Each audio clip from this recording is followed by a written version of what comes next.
Olá, meus companheiros de leitura, tudo bem com vocês? Mais uma semana começando e hoje, nossa, a semana começando é ótimo, né? Hoje já é quarta-feira, dia de Ramsés, a Batalha de Kadesh. Agora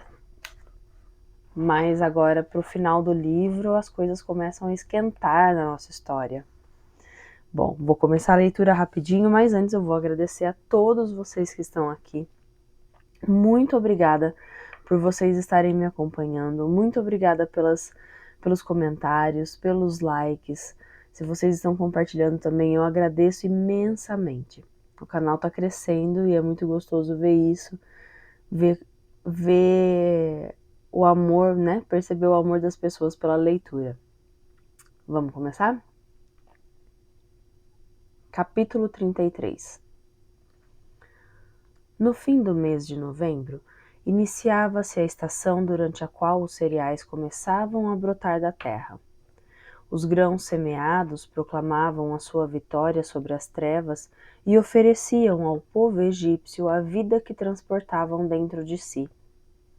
Ramsés ajudou Homero a descer da cadeira de carregadores e a sentar-se numa poltrona, de frente para uma mesa cheia de mantimentos, à sombra das palmeiras na margem do canal. Não longe dali, um trecho raso permitia a passagem dos rebanhos. O suave sol dos primeiros dias de inverno acariciava a cabeça do velho poeta. Este almoço no campo o agrada? Perguntou o rei. Os deuses concederam grandes favores ao Egito. O faraó não lhes constrói templos onde são venerados? Esta terra é um mistério, majestade, e o próprio faraó é um mistério também. A calma, a doçura de viver, a beleza das palmeiras, a transparência do ar luminoso, o gosto delicioso dos alimentos. Há algo de sobrenatural em tudo aqui. Vocês, os egípcios, criaram um milagre e vivem em magia. Mas por quantos séculos ela ainda durará? Durará enquanto a regra de Maat for o nosso valor essencial. Está esquecendo o mundo exterior, Ramsés. Ele está pouco se importando para essa regra. Julga que Maat deterá o exército hitita? Será o nosso melhor baluarte contra o adversário. Contemplei a guerra com os meus olhos e vi a crueldade dos homens, a fúria desencadear-se, a loucura assassina apoderando-se de seres que pareciam ponderados. A guerra. Ela é o vício oculto no sangue do homem, a tara que destruirá todas as formas de civilização. E o Egito não será exceção a essa regra. Engana-se, Homero.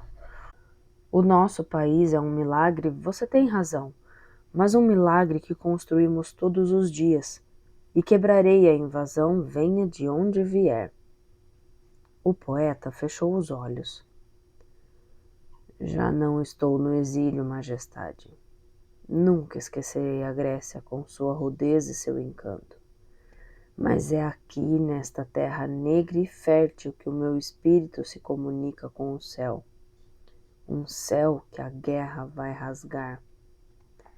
Por que esse pessimismo? Os hititas só sonham com conquistas. Combater é a sua razão de existir, tal como era a de numerosos gregos empenhados em matar-se uns aos outros. A sua recente vitória não os fará desistir. O meu exército está pronto para combater. Sois semelhante a um grande felino, majestade. Foi pensando em vós que compus estes versos. Uma pantera que enfrenta um caçador não treme, antes mantém o coração calmo, mesmo quando ouve os bramidos de uma matilha de cães. Ainda que ferida por uma lança, continua a lutar e ataca para viver ou morrer. Nefertari releu a espantosa missiva que Shenar lhe fizera chegar às mãos. Mensageiros a cavalo tinham-na trazido do Hatti até a Síria do Sul, substituídos por outros até o Egito, onde fora entregue ao ministro dos Negócios Estrangeiros. A minha irmã, a muito querida rainha do Egito, Nefertari. Eu, Putorrepa, esposa de Hattusil, irmão do imperador dos Hititas, dirijo-lhe pensamentos amigáveis. Estamos longe uma da outra, os nossos países e os nossos povos são muito diferentes, mas não aspirarão a uma mesma paz? Se você e eu conseguíssemos fazer avançar o bom entendimento entre os nossos povos, não teríamos cumprido uma boa ação. De minha parte, dedicar-me-ei a isso. Posso suplicar a minha venerável irmã que haja da mesma forma? Receber uma carta escrita pela sua mão seria um prazer e uma honra. Que os deuses a protejam. O que significa esta curiosa mensagem? Perguntou a rainha Ramsés. A forma dos 2 selos de lama seca e a escrita não deixam qualquer dúvida sobre a autenticidade da carta. Devo responder a Putorrepa? Não é rainha, mas deve ser considerada como a primeira dama do Império Hitita desde a morte da esposa de Muwatalli. O seu marido Hattusil será o futuro imperador? A preferência de Muwatalli vai para o filho Uri-Teshup, partidário encarniçado da guerra contra o Egito. Então esta missiva não faz sentido? Revela a existência de uma outra tendência encorajada pela casta dos sacerdotes e dos mercadores, cujo poder financeiro não pode ser negligenciado, segundo acha. Eles receiam um conflito que reduziria e muito o seu volume de negócios. A sua influência é suficiente para evitar o confronto? Com certeza não. Se Putorrepa é sincera, por que não hei de ajudá-la? Existe ainda uma vaga esperança de evitar milhares de mortes. Nervoso, o mercador sírio Raia tateou a barbicha. Verificamos o seu álibi, declarou Amene. Tanto melhor. Tanto melhor para você, realmente. Os seus empregados confirmaram o que havia dito. Disse a verdade, não tenho nada a esconder. Amene não parava de brincar com um pincel. Devo confessar que talvez nos tenhamos enganado a seu respeito. Finalmente a voz da razão. Você há de concordar que as circunstâncias apontavam em sua direção. No entanto, apresento-lhe as minhas desculpas. A justiça egípcia não é uma palavra inútil. Todos nos congratulamos com isso. Estou livre para ir aonde quiser? Pode retornar ao seu trabalho em plena liberdade. Estou livre de qualquer acusação? Está, Raia. Aprecio a sua honestidade e espero que encontre o mais rápido possível o assassino dessa pobre moça. Distraído, Raia fingiu ocupar-se das notas de entrega e andou de um lado para o outro no cais, entre o armazém e o barco. A comédia desempenhada por Amene não o iludira nem por um momento. O secretário particular de Ramsés era por demais persistente para largar uma presa tão depressa, fazendo fé apenas no testemunho de 2 sírios. Recusando-se a usar de violência, o escriba preparava-lhe uma armadilha. Esperava que Raia, julgando-o ilibado, retomasse as suas atividades ocultas e conduzisse Serraman até os membros da sua rede. Pensando bem, a situação era muito mais grave do que havia imaginado. Por mais que disfarçasse, a sua rede parecia condenada. Amene concluiria rapidamente que quase todos os seus empregados trabalhavam para o Hatti, formando assim um verdadeiro exército das sombras, de uma eficácia terrível. Uma onda de prisões acabaria por destruí-la.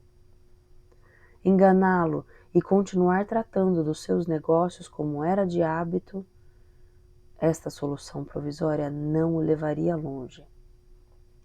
Precisava avisar Shannara o mais rapidamente possível, sem atrair-lhe a menor suspeita. Raya entregou vasos preciosos a diversos notáveis de Pi-Ramsés. Shannar, comprador regular, figurava na lista. O sírio dirigiu-se, portanto, à vila do irmão mais velho do rei e encontrou seu intendente. O senhor Shannar está ausente. Ah, voltará logo? Não sei.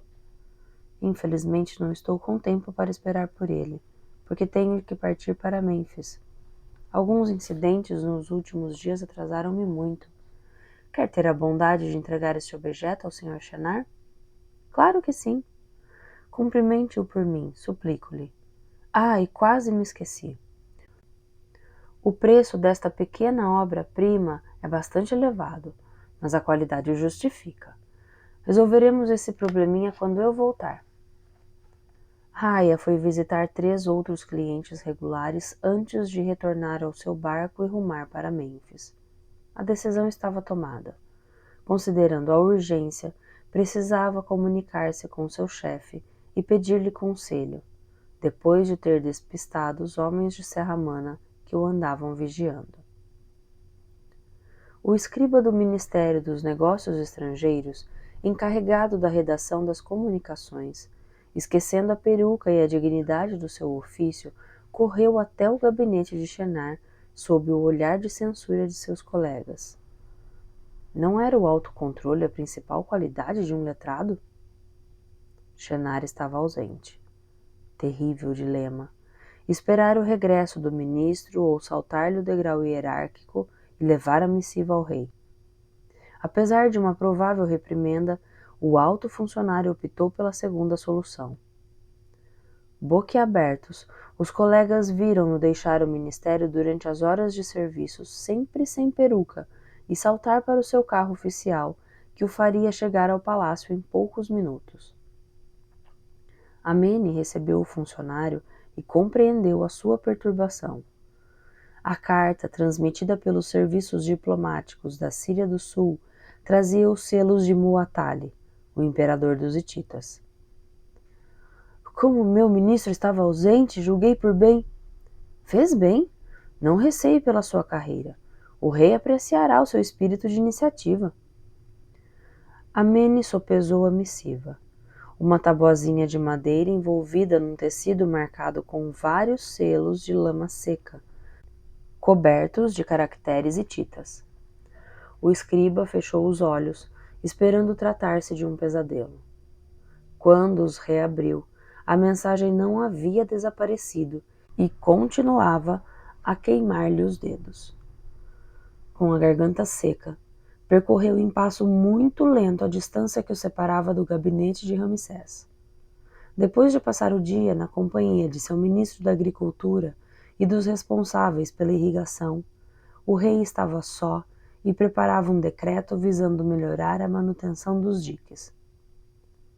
Parece perturbado, Amene. As mãos estendidas do escriba apresentaram a missiva oficial do imperador do Hatti endereçada ao faraó. A declaração de guerra, murmurou Ramsés. Fim do capítulo 33. Capítulo 34.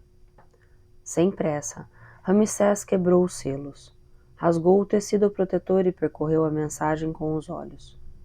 De novo, Amene fechou os olhos, saboreando os últimos segundos de paz antes do inferno, antes de o faraó lhe ditar a resposta que marcaria a entrada do Egito na guerra contra os hititas.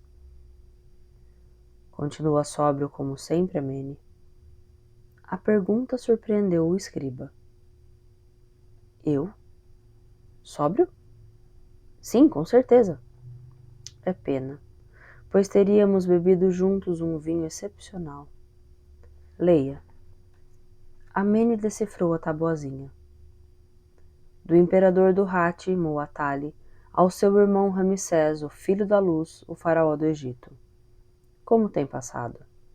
Espero que a sua mãe Toia e a sua esposa Nefertari e os seus filhos estejam bem. A sua fama e a da grande esposa real não cessam de aumentar, e a sua valentia é conhecida por todos os habitantes do Hati. Como vão seus cavalos? Aqui temos muito cuidado com os nossos. São animais esplêndidos, os mais belos da criação. Que os deuses protejam o Hati e o Egito. Um amplo sorriso iluminou o rosto de Amene. É maravilhoso! Não me convenceu. São as fórmulas diplomáticas habituais, e estamos bem longe de uma declaração de guerra. Só Asha poderá nos dizer. Não tem confiança nenhuma em Muatali. Ele baseou o seu poder na aliança da violência com a astúcia. A seus olhos, a diplomacia não passa de uma arma suplementar, e não um caminho para a paz. E se estivesse cansado da guerra? A reconquista de Canaã e Amurru por você demonstrou-lhe que precisava levar o exército egípcio a sério. Muatali não despreza as nossas forças. É por isso que se prepara para o conflito e tenta acalmar os nossos receios com algumas demonstrações de amizade. Homero, cujo olhar chega longe, não acredita numa paz duradoura. E se ele se enganasse? Se Muatali tivesse mudado? Se o clã dos mercadores dominasse o dos guerreiros? A carta de Puturrepa orienta-se nesse sentido. A economia do Império Hitita é toda feita com base na guerra, e a alma do seu povo ama a violência. Os mercadores apoiarão os militares, e no caso de um grande conflito, aproveitarão a ocasião para obter novos lucros. O confronto parece-lhe então inevitável? Espero estar enganado. Se Asha não descobrir grandes manobras, nem rearmamento, nem mobilização geral, voltarei a ter esperança. Amene sentiu-se perturbado. Uma ideia louca atravessou-lhe a mente. A missão oficial de Asha consiste em reorganizar o sistema de defesa dos nossos protetorados. Para obter as informações que deseja, não terá que penetrar em território hitita? Exato, reconheceu Ramsés. É uma loucura. Se ele for apanhado, Asha estava livre para aceitar ou recusar. Ele é nosso amigo, Ramsés, nosso amigo de infância. E é tão fiel a você quanto eu próprio, ele... Eu sei, Amene, e aprecio devidamente a sua coragem. Não tem chance de regressar vivo. Mesmo que consiga transmitir algumas mensagens, acabará sendo capturado. Pela primeira vez, o escriba experimentou ressentimento em relação a Ramsés.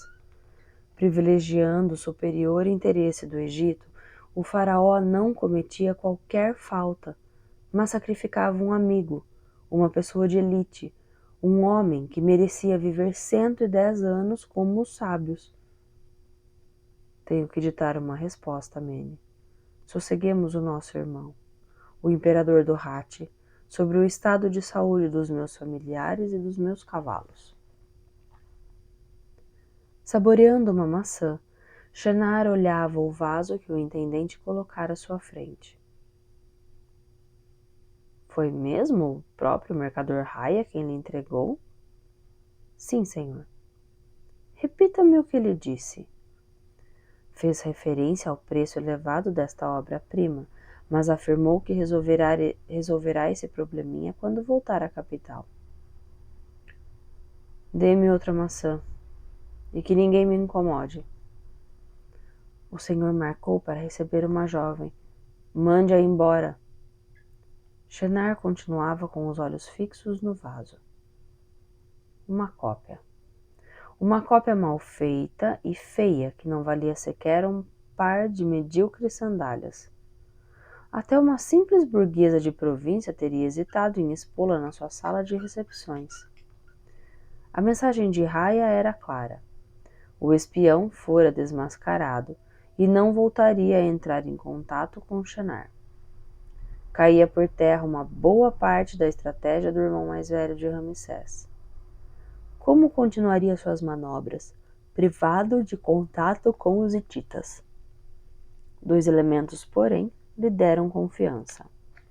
Em primeiro lugar, os hititas não desistiriam, num período tão crucial, de manter uma rede de espionagem em solo egípcio. É evidente que substituiriam Raia, e seu sucessor entraria em contato com Shinar. Depois, havia a posição privilegiada de Asha. Desorganizando o sistema de defesa dos protetorados, não deixaria de estabelecer laços com os hititas e de avisar Shinar desse fato. Restava agora o mago Ofir, cujas técnicas de feitiçaria talvez se revelassem eficazes. Analisando bem a situação, a desgraça de Raia não lhe cortaria as pernas. O espião sírio haveria de se desvencilhar daquele mau passo. Uma luz ocre e quente banhava os templos de Pi-Ramsés. Depois de haverem celebrado os rituais do poente, Ramsés e Nefertari reuniram-se diante do templo de Amon, cuja construção continuava em andamento. Todos os dias a capital se embelezava mais, parecendo dedicada à paz e à felicidade. O casal real passeou no jardim plantado defronte ao santuário. Por entre os maciços de loendros cresciam perceias, sicômoros e jujubeiras. Os jardineiros regavam as árvores jovens, às quais dirigiam palavras ternas. Todos sabiam que as plantas apreciavam essas mensagens, assim como a água as alimentava. O que pensa das cartas que acabamos de receber? Não me dão confiança. Os hititas procuram deslumbrar-nos com a miragem de uma trégua.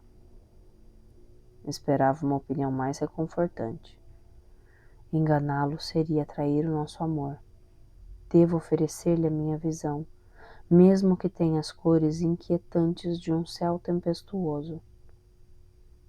Como imaginar uma guerra onde tantos jovens perderão a vida quando saboreamos a beleza deste jardim? Não temos o direito de nos refugiarmos nesse paraíso e esquecermos a tempestade que ameaça aniquilá-lo. Será o meu exército capaz de resistir aos ataques hititas? O que temos são veteranos que só pensam na reforma, soldados muito jovens e inexperientes e uns tantos mercenários unicamente preocupados com o seu soldo. Como vê, o inimigo conhece as nossas fraquezas. E nós não sabemos as dele? Os nossos serviços de informação estão mal organizados. Serão necessários anos de esforços para torná-los eficazes. Acreditamos que Muatalha respeitaria a fronteira imposta por meu pai quando chegar às portas de Kadesh. Mas, tal como seus predecessores, esse imperador sonha com expansão e não existe presa mais bela do que o Egito. Asha enviou-lhe algum relatório? Até o momento estou sem notícias. Receia pela vida dele, não?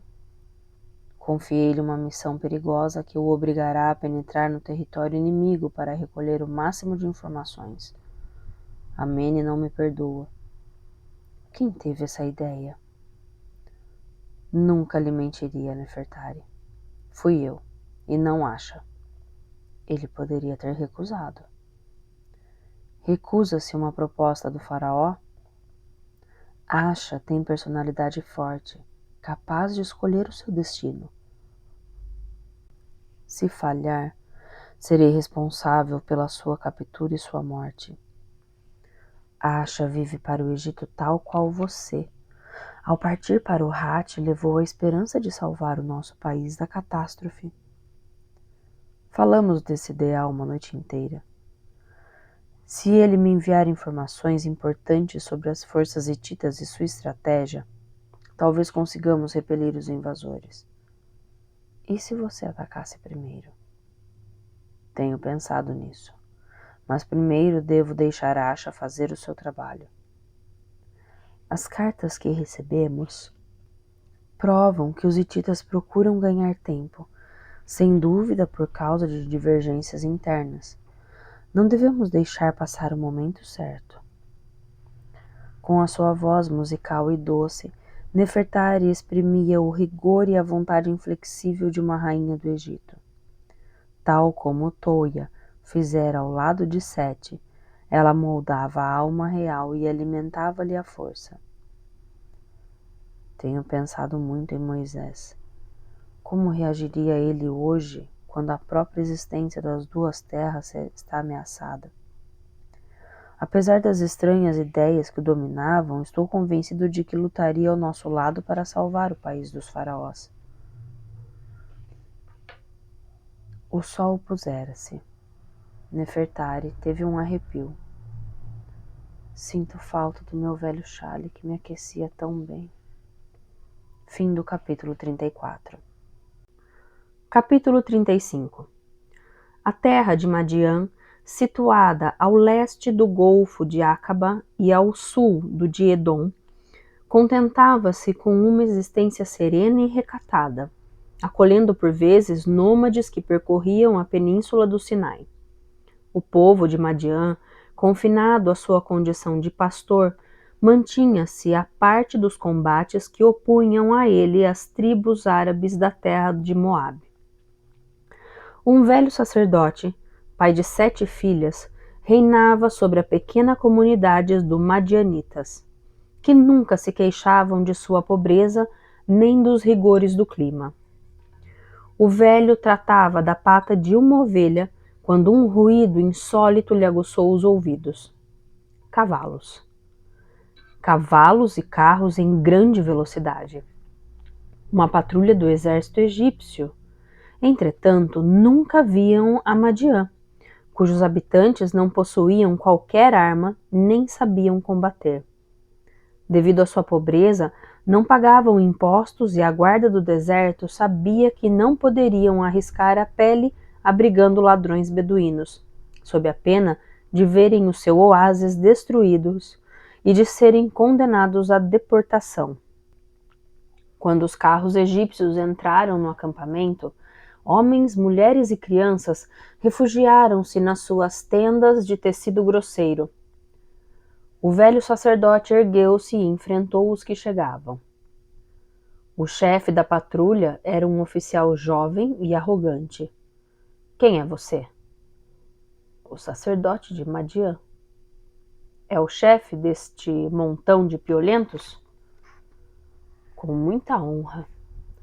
Do que vivem vocês aqui? Da criação de carneiros, do consumo de tâmaras e da água do nosso poço. As nossas hortas fornecem-nos alguns legumes. Possuem armas? Não é nosso costume. Recebi ordem de revistar as suas tendas. Estão abertas, nada temos a esconder. Dizem que dão asilo a criminosos beduínos. Seríamos assim tão loucos a ponto de desencadear a cólera do faraó? Mesmo sendo este lugar pobre e esquecido, é o nosso pedaço de terra e estamos ligados a ele. Violar a lei seria a nossa perda. Você é sábio, velho, mas mesmo assim procederei à revista. Repito que as nossas tendas estão abertas.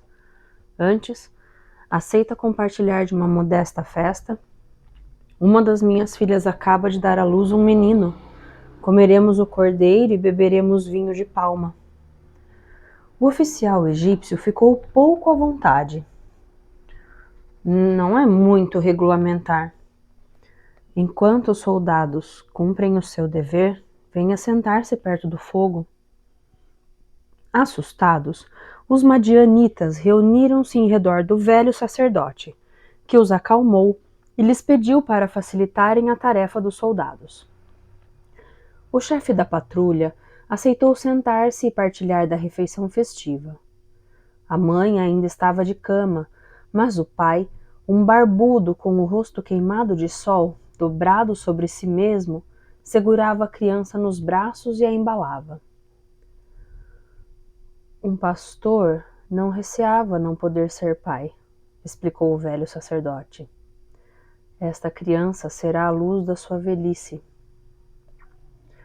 Os soldados não descobriram armas nem beduínos.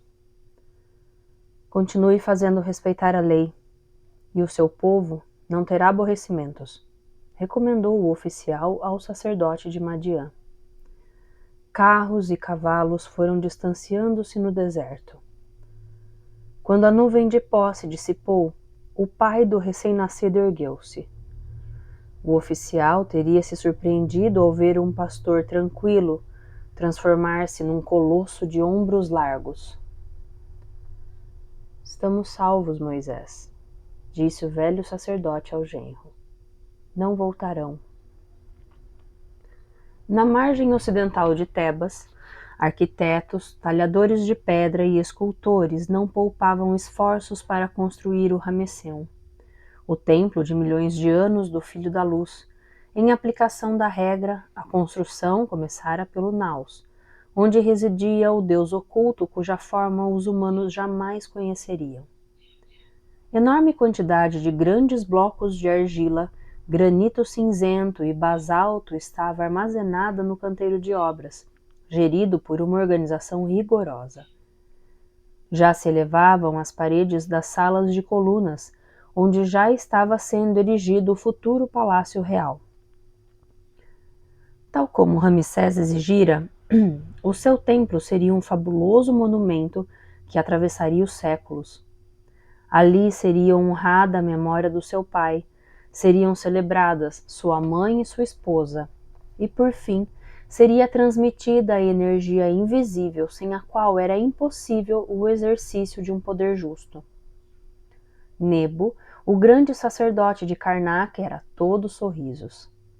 O velho, fatigado e padecendo de reumatismo, recebera o encargo de administrar o mais vasto e o mais rico dos santuários egípcios, e todos haviam considerado a escolha de Ramsés cínica e estratégica. Próximo da senilidade, Nebo não passaria de um fantoche, rapidamente substituído por outro homem do monarca, igualmente idoso e servil. Ninguém previra que Nebo envelhecesse como granito. Calvo, deslocando-se com lentidão, seco em palavras, governava sem partilhas. Fiel ao seu rei, não pensava, como alguns dos seus predecessores, em fazer uma política partidária. Servir Ramsés era sua cura de juventude. Mas hoje, Nebo esquecia o imenso templo, o seu numeroso pessoal, a sua hierarquia e as suas terras e aldeias para se curvar sobre uma pequena árvore, a acácia que Ramsés plantara no local do templo de milhões de anos, no segundo ano de seu reinado. O grande sacerdote de Karnak prometera ao monarca velar pelo crescimento daquela árvore, cujo vigor era impressionante. Beneficiando-se com a magia do lugar, elevava-se para o céu muito mais depressa do que as suas similares. Estás satisfeito com a minha acácia, Nebo? O grande sacerdote voltou-se lentamente. Majestade, não me avisaram da sua vinda? Não repreenda ninguém, porque a minha viagem não foi anunciada pelo palácio. Esta árvore está magnífica. Creio nunca ter visto coisa mais surpreendente. Não teria Vossa Majestade lhe comunicado o seu vigor? Tive o privilégio de protegê-la na infância. Vossa Majestade a contemplará adulta. Desejava rever Tebas, o meu templo de milhões de anos, o meu túmulo e esta acácia, antes de penetrar na tempestade. A guerra é inevitável, Majestade. Os hititas tentam convencer-nos do contrário, mas quem pode acreditar nas suas declarações pacíficas? Aqui está tudo em ordem. As riquezas de Karnak são suas e fiz prosperar os domínios que me confiou. Como vai a sua saúde? Enquanto os canais do coração não ficarem entupidos, a minha função será desempenhada. No entanto, se Vossa Majestade veio com a intenção de me substituir, não ficarei aborrecido.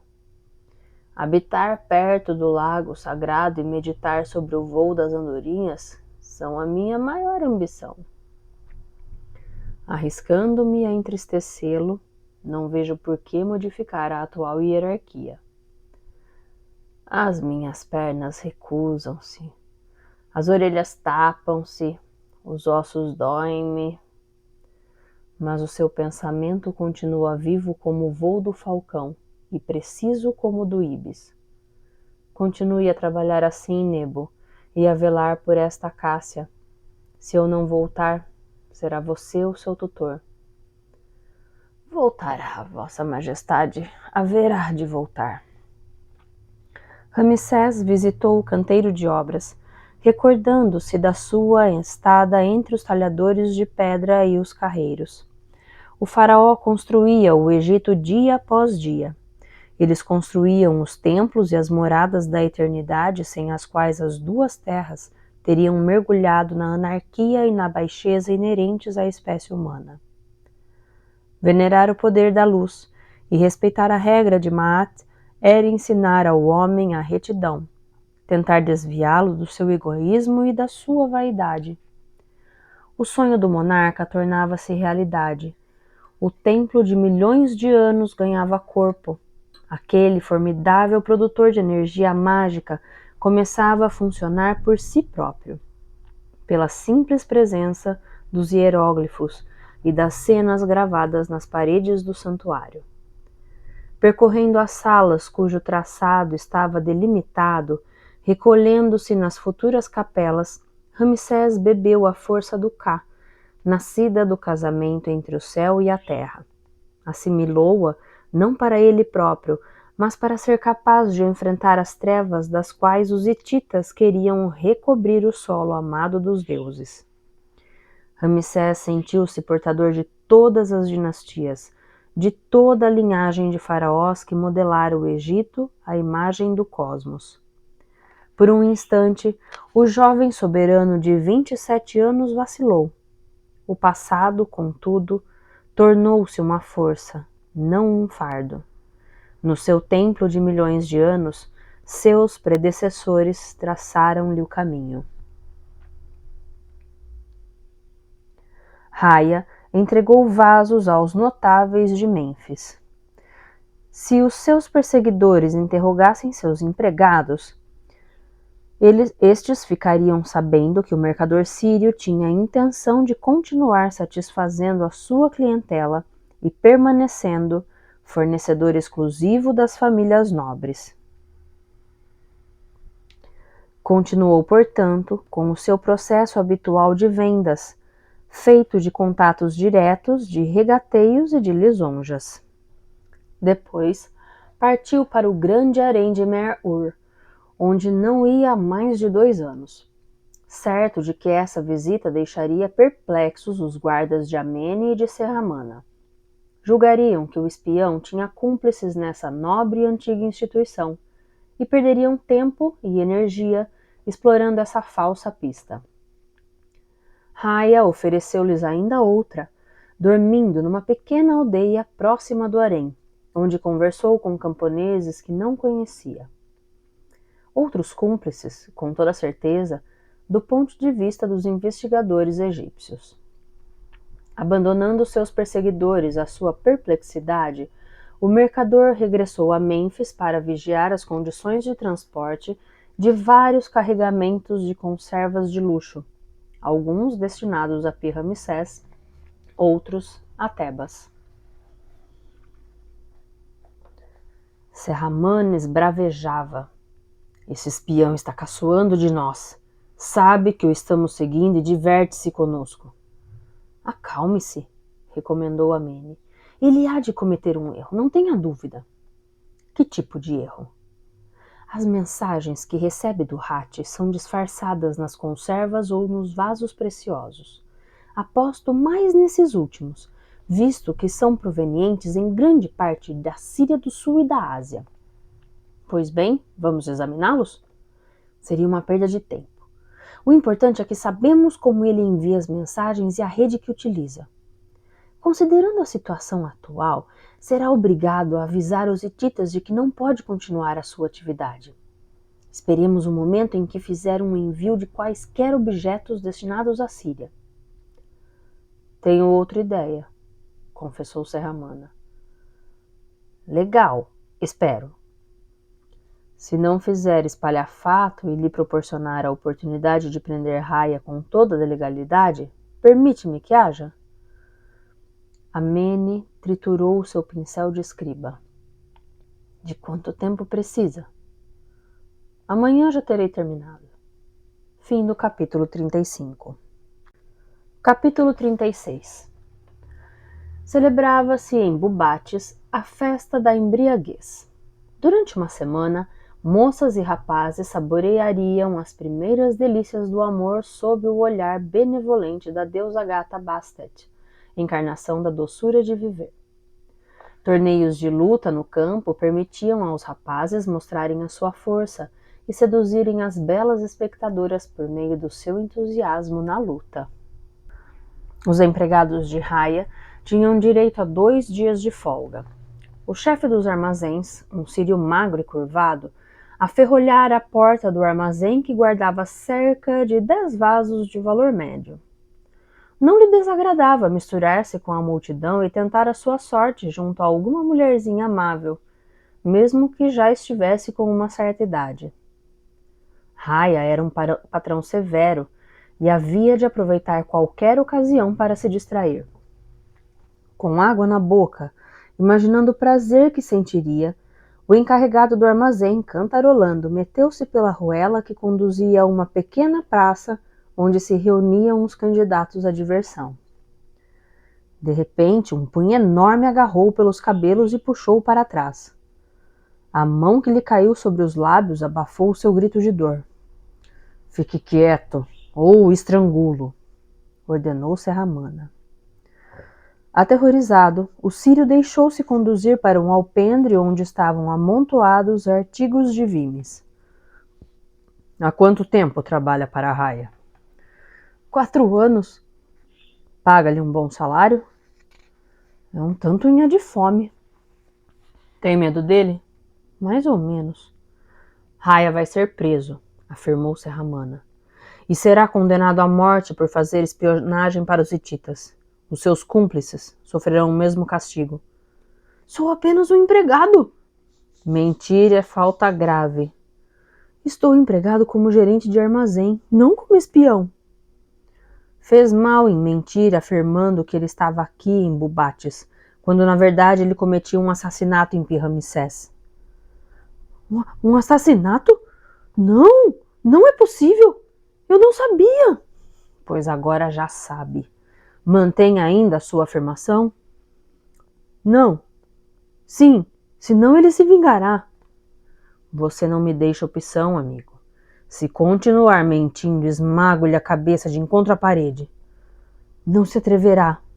Já matei dezenas de covardes iguais a você. Raia vai vingar-se. Nunca mais voltará a vê-lo. Com certeza? Absoluta. Então, está bem. Pagou-me para dizer que estava aqui. Sabe escrever? Não muito bem. Então vamos juntos ao gabinete do escriba público que registrará a sua declaração. Depois poderá ir atrás das moças. Os olhos verdes vivos, os lábios perfeitamente pintados, graciosa, viva e alegre. Izete a Bela, a mãe do pequeno Ká, nada perdera da sua juventude. Naquela fresca manhã de inverno, a jovem cobrira os ombros com um chale de lã. Nos arredores de Tebas, o vento soprava fortemente. No entanto, Izete a Bela dirigia-se a um encontro marcado pelo conteúdo de uma estranha carta. A cabana de juncos. Procure a mesma de Mênfis, na margem oeste, defronte ao templo de Luxor, na orla de um campo de trigo. Aquela letra não podia enganar-se. Mas por que o curioso convite e a recordação de um passado tão íntimo? Izete a Bela seguiu ao longo de um canal de irrigação. Chegou ao campo de trigo que o pôr do sol dourava e viu a cabana. Ao aproximar-se dela, um sopro de vento ergueu a bainha de sua saia, prendendo-a num arbusto. Ao baixar-se para não rasgar o tecido, uma mão libertou-a e a ergueu. Ramsés! Continua tão encantadora como sempre, Zete. Agradeço você ter vindo. A sua mensagem perturbou-me. Desejava vê-la longe do palácio.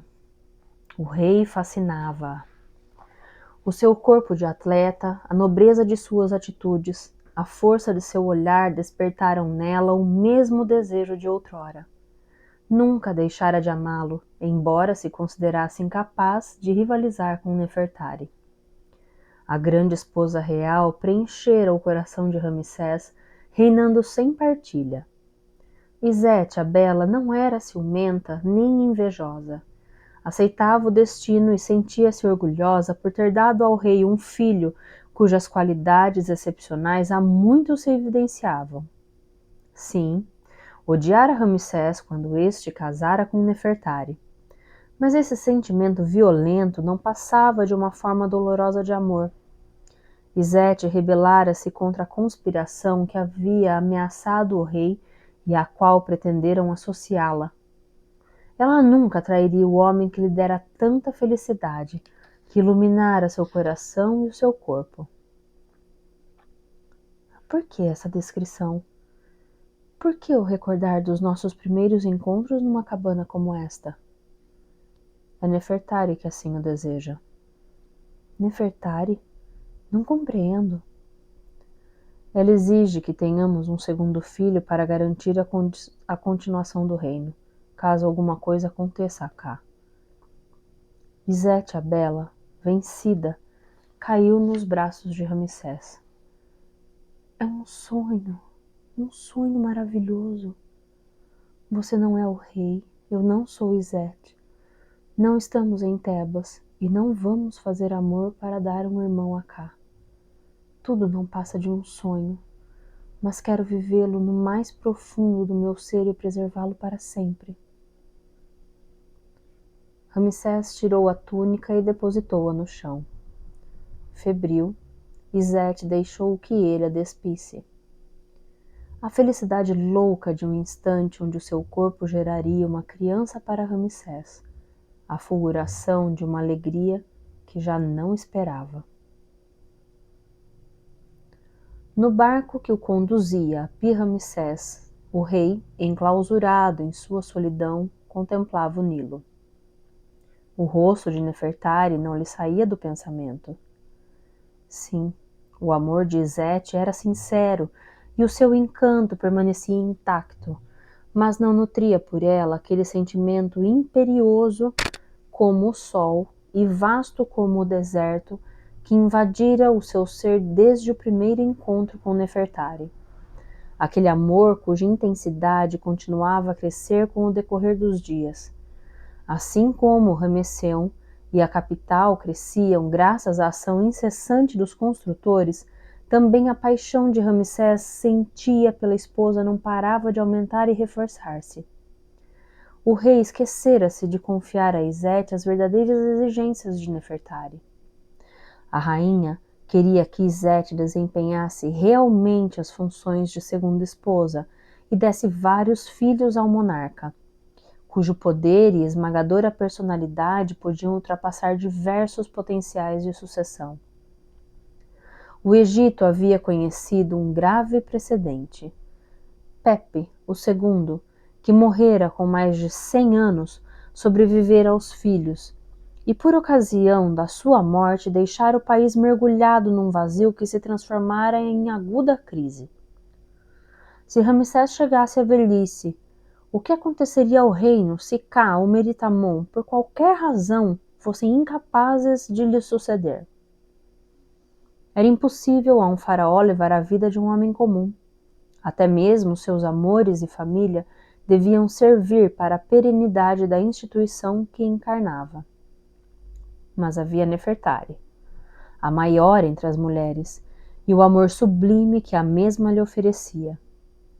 Ramsés não queria trair a sua função, nem dividir o seu desejo com outra mulher. mesmo que fosse Izete a Bela. E foi o Nilo que lhe ofereceu a resposta. O Nilo, cuja energia fecundava as duas margens na altura da inundação, com uma generosidade inesgotável. A corte estava reunida na sala de audiências de Pi-Ramsés, e os boatos corriam rapidamente. Ao contrário do pai, Sete, Ramsés era pouco apreciador daquele tipo de cerimônia.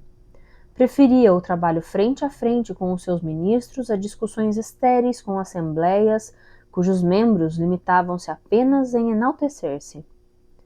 Quando o faraó surgiu segurando na mão direita um bastão ao qual estava enrolada uma corda, muitos contiveram por instantes a respiração. Aquele símbolo indicava que Ramsés iria lançar um decreto que adquirira imediatamente força de lei.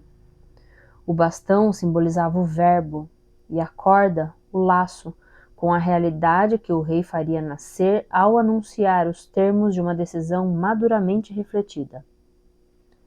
A emoção e a angústia apoderaram-se da corte. Ninguém tinha dúvidas. Ramsés decretaria o estado de guerra com os hititas. Seria enviado ao Hati um embaixador para entregar ao imperador a mensagem do faraó, definindo a data do início do conflito. As palavras que eu pronuncio formam um decreto real.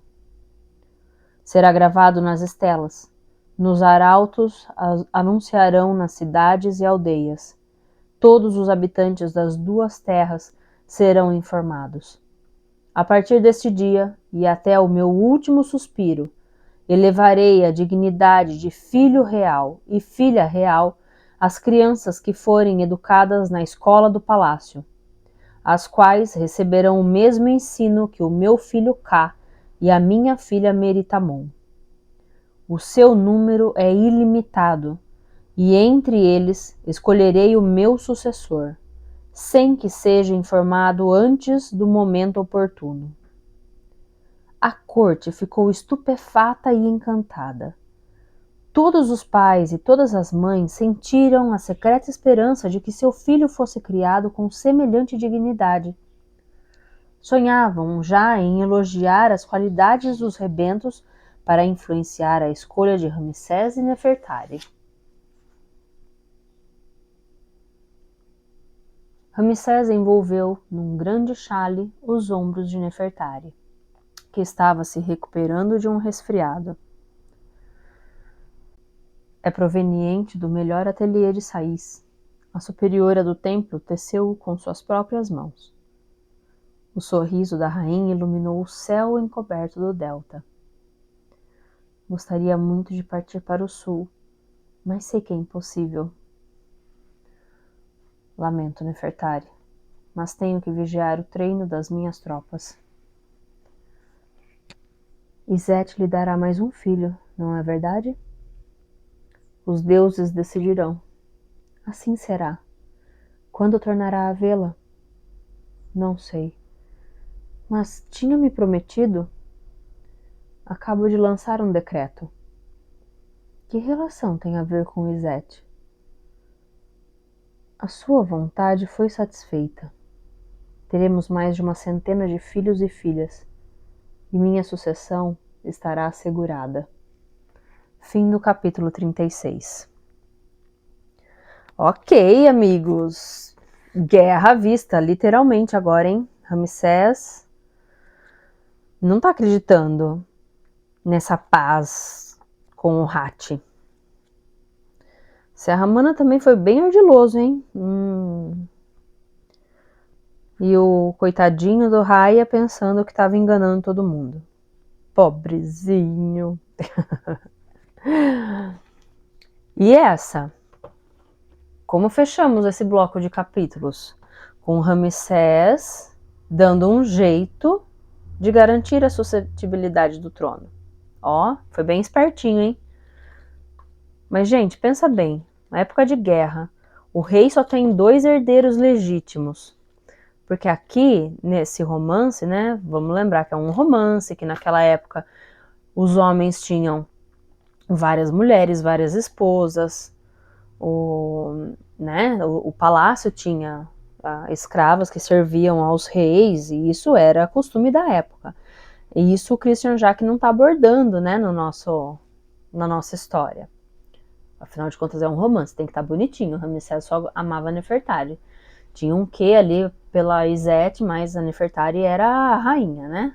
Em todos os sentidos. Bom, mas essa solução que ele encontrou para garantir, né, a sucessão ao trono, eu achei bem espertinha. Muito bem. Mais uma semana se passou. Estamos chegando, já passamos do meio do livro faz um tempinho. Estamos chegando mais ou menos no final. Esse livro tem cerca de 50 capítulos também.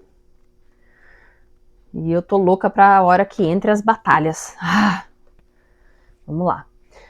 Amores, queridos companheiros de leitura, muito obrigada por vocês me acompanharem até aqui mais uma vez, por mais uma semana. Muito, muito obrigada pelos likes, pelas curtidas, pelos compartilhamentos, gente, principalmente pelos comentários. É muito gostoso trocar ideias com vocês. Amanhã, aliás, nessa sexta-feira, eu termino de ler o livro Dewey, Um Gato Entre Livros.